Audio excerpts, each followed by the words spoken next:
Hello students, welcome to our tuition classes. आज हम exercise 2.1 start करेंगे। ये हमारा इस चैप्टर का सेकंड लेक्चर है। फर्स्ट लेक्चर में मैंने आपको इंट्रोडक्शन दिया था। सो अगर आपने फर्स्ट लेक्चर नहीं देखा तो पहले वो कंप्लीट कर लीजिए, तो ही ये आपको अच्छे से समझ में आएगा। सो नाउ आइए देखते हैं क्वेश्चन फर्स्ट में क्या दिया हुआ है। Examine whether the following distribution is a probability distribution of a discrete random variable x। अब जब भी आपको दिया हुआ discrete random variable, तब आपके सामने ये दो कंडीशंस आ जानी चाहिए। discrete probability distribution के लिए ये दो कंडीशंस हैं, ये आपके पेज नंबर 68 पर दी हुई हैं। कौन सी दो कंडीशंस हैं?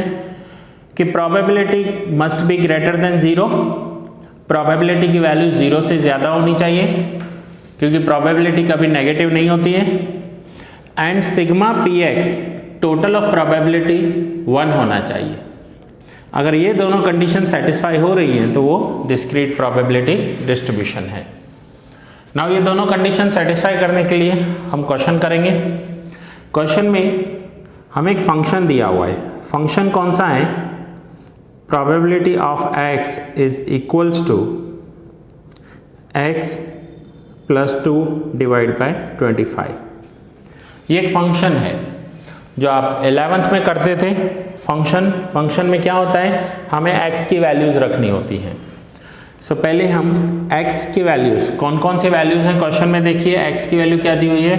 1, 2, 3, 4 एंड 5। सो x के वैल्यूज रखने हैं। सो x की वैल्यू में पहले प्रोबेबिलिटी ऑफ 1 रखते हैं। सो 1 प्रोबेबिलिटी रखेंगे तो वैल्यू क्या हो जाएगी? 1 + 2 divide by 25। So 3 divide by 25। Then probability of 2। अब 2 वैल्यू रखेंगे तो क्या होगा? 2 + 2 डिवाइड बाय 25, 4 डिवाइड बाय 25। देखो सारे आंसर्स ग्रेटर देन 0 होने चाहिए। अगर आप कैलकुलेटर पर 3 डिवाइड बाय 25 करोगे तो भी ये आंसर जो होगा ये ग्रेटर देन 0 ही होगा। Then probability of 3। देखो हम x की जगह पर 1, 2 और 3 रख रहे हैं। सो सामने फंक्शन में भी x की जगह पहले मैंने 1 रखा, फिर 2 रखा, अब 3 रखने जा रहा हूं। 3 + 2 divide by 25, 5/25। Then probability of 4 + 2 divide by 25, 6 divide by 25। Then 5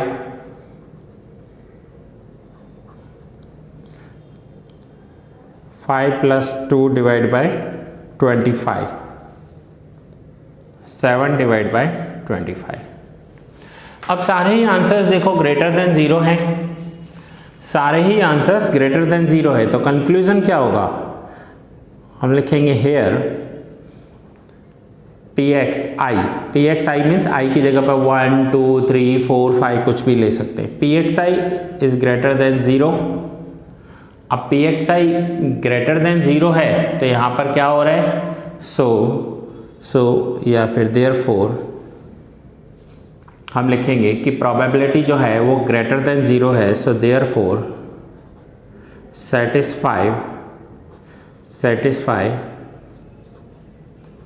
condition 1 satisfy हो रही है यहाँ पर क्योंकि प्रोबेबिलिटी ग्रेटर देन 0 है। नाउ सेकंड कंडीशन क्या है? तो सेकंड कंडीशन है,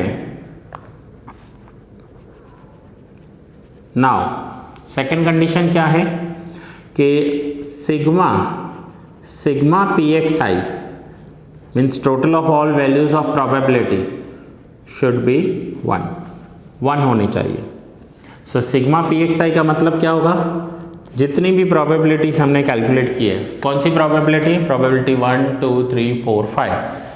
सो probability of 1 plus probability of 2 plus probability of 3 plus probability of 4 and plus probability of 5.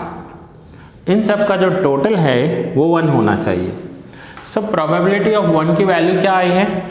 तो वो है 3/25.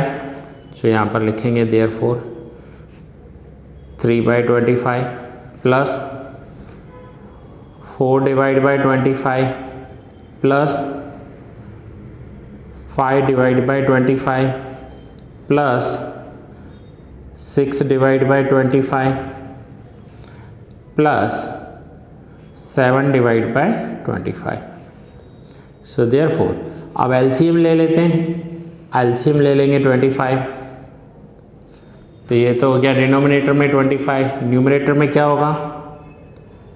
3 प्लस 4 प्लस 5 प्लस 6 प्लस 7. ये होगा 25/25. सो ये हो गया 1.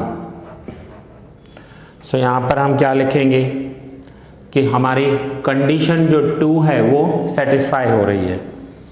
Therefore satisfy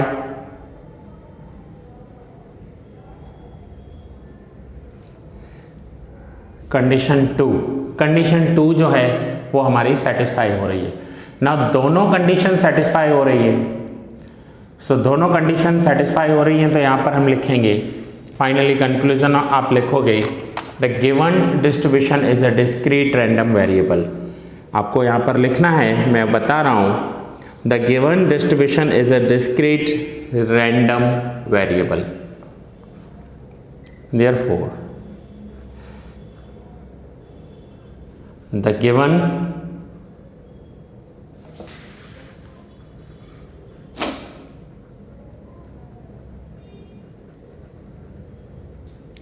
distribution is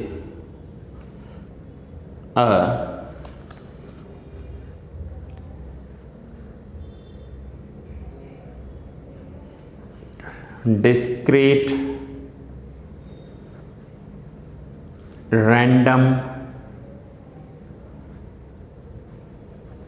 variable. The given distribution is a discrete random variable. So student, ये रहा आपका 2.1 क्वेश्चन नंबर फर्स्ट पेज और ये है इसका सेकंड पेज. ये आप नोट डाउन कर लीजिए. देन क्वेश्चन नंबर 2 स्टार्ट करेंगे.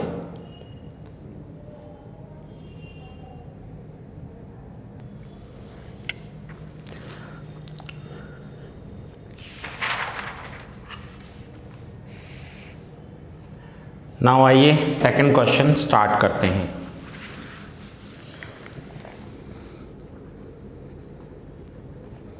Question number 2. नाउ क्वेश्चन 2 में क्या है पहले समझ लेते हैं. If the following distribution is a probability distribution of a variable x then find constant k. अब अगर ये प्रोबेबिलिटी डिस्ट्रीब्यूशन है तो कांस्टेंट k कैलकुलेट करना है और ये प्रोबेबिलिटी डिस्ट्रीब्यूशन है तो इसका टोटल जो है सिग्मा pxi 1 होना चाहिए. ये कंडीशन है. तो पहले x की वैल्यू दी है 4 5 6 7 8 9 10. सो नाउ इस फंक्शन में पहले हम ये सारी x की वैल्यूज़ रखेंगे और देखेंगे कि हमारा आंसर क्या आ रहा है. सो पहले फंक्शन लिख लेता हूँ मैं. फंक्शन दिया हुआ है यहाँ पर probability of x is equals to 6 minus. अब माइनस में ये दो लाइंस दी हुई है वर्टिकल लाइंस जिसे मॉड्यूलस कहते हैं. x माइनस 7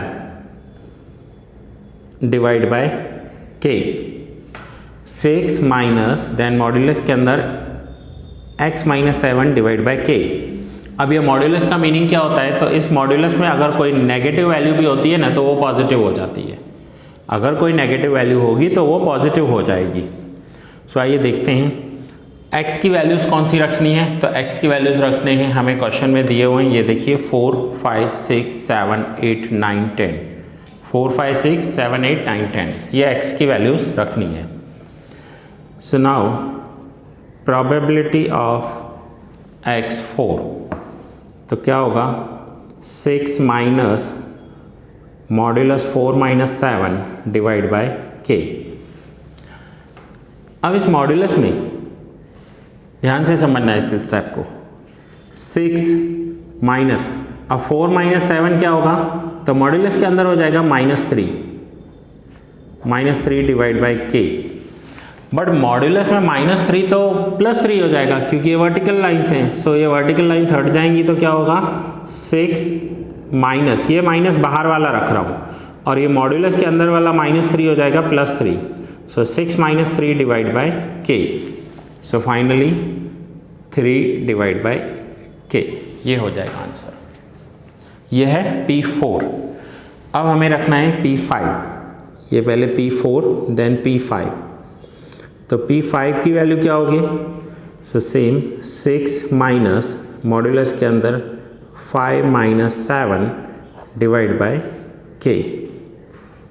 सो 6 माइनस 5 माइनस 7 क्या होगा, तो 5 माइनस 7 -2 होगा डिवाइड बाय k।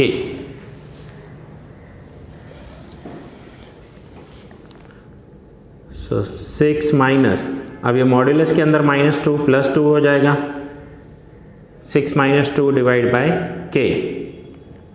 सो ये हो जाएगा 4 डिवाइड बाय k। ये है P5। Now P6, probability of 6। So function है 6 माइनस मॉड्यूलस के अंदर x की वैल्यू है 6 minus 7 divide by k। So 6 minus 7, सो -1 वो होगा मॉड्यूलस के अंदर divide by k। So 6 minus 1 divide by k। So 6 minus 1, 5 divided by k. Now next is probability of 7. 6 minus modulus में लिखेंगे 7 minus 7 divided by k. So 6 minus 7 क्या हो जाएगा 0 divided by k. So 6 minus 0, so 6 divided by k. ये हम function की values calculate कर रहे हैं। P7 किया, 4, 5, 6, 7 किया, सेम 8, 9, 10 करेंगे। सो probability of 8, 6 minus modulus 8 minus 7 divide by k। So 6 minus 8 minus 7 1 divide by k। सो ये हो जाएगा 5 divide by k। Now probability of 9, 6 minus, अब x की वैल्यू है 9 minus 7 divide by k। So 6 minus 9 minus 7 2, modulus के अंदर 2 divide by k। So 6 minus 2, तो ये हो जाएगा 4 divide by k। And now last probability of 10। So 6 minus modulus 10 minus 7 divide by k। तो ये हो जाएगा 6 minus 10 minus 7 3 divide by k। So 6 minus 3 divide by k। Now ये तो हमने वैल्यूज़ कैलकुलेट कर ली मॉड्यूलस के लिए, ठीक है, फंक्शन की वैल्यूज़ कैलकुलेट कर ली। अब यहाँ पर दिया हुआ है कि if the following distribution is the probability distribution, अगर ये प्रोबेबिलिटी डिस्ट्रीब्यूशन है तो आपको k की वैल्यू कैलकुलेट करनी है। सो ये अगर प्रोबेबिलिटी डिस्ट्रीब्यूशन होगा, if this is a probability distribution, so क्या होना चाहिए, कंडीशन क्या है कि total of probability sigma P X की वैल्यू क्या होनी चाहिए 1, ये कंडीशन है। अब टोटल ऑफ प्रोबेबिलिटी 1 होना चाहिए। सो टोटल क्या होगा, सिग्मा पी एक्स क्या होगा, probability of 4 plus 5 plus 6 plus 7 plus 8 plus 9 plus 10। So therefore probability of 4 plus probability of 5 plus probability of 6 plus probability of 7 plus probability of 8 plus probability of 9 plus probability of 10 should be 1. So probability of 4 क्या होगी probability? 3 divide by k plus 4 divide by k plus 5 divide by k plus 6 divide by k plus 5 divide by k plus 4 divide by k plus 3 divide by k is equals to 1. ये जो total है वो total 1 होना चाहिए. Now LCM ले लेते हैं. सो LCM क्या हो जाएगा? सभी k हैं, सो देयरफॉर एलसीएम हो जाएगा k और इन सबको हम प्लस कर देंगे. सो 3 plus 4 plus 5 plus 6 plus 5 plus 4 plus 3. So therefore अब हम इनका टोटल कर लेते हैं. सो टोटल हो जाएगा 3 plus 4 plus 5 plus 6 plus 5 plus 4 plus 3. तो ये हो गया 30. So 30 divide by k is equals to 1. अब ये जो k है ये राइट साइड जाएगा तो 1 के साथ मल्टीप्लाई हो जाएगा. So therefore 30 is equals to k into 1. So therefore k is equals to 30. k की वैल्यू 30 हो जाएगी. सो कांस्टेंट k कैलकुलेट करने के लिए बोला है और ये है कांस्टेंट k की वैल्यू. सो ये था स्टूडेंट आपका एक्सरसाइज 2.1. एक्सरसाइज 2.1 का सेकंड क्वेश्चन. ये यहाँ पर सॉल्यूशन दिया हुआ है. पहले हमने प्रोबेबिलिटी कैलकुलेट की एंड देन जो कंडीशन है, कंडीशन डिस्क्रीट कंडीशन है कि प्रोबेबिलिटी का टोटल 1 होना चाहिए, उससे हमने इसका कांस्टेंट k कैलकुलेट किया. सो नाउ आप ये नोट डाउन कर लीजिए.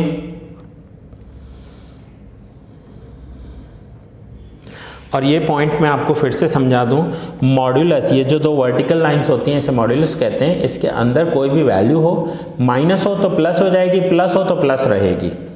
सो यहाँ पर 6 माइनस मॉड्यूलस -3 है तो मॉड्यूलस का -3 तो वैसे ही +3 हो जाएगा.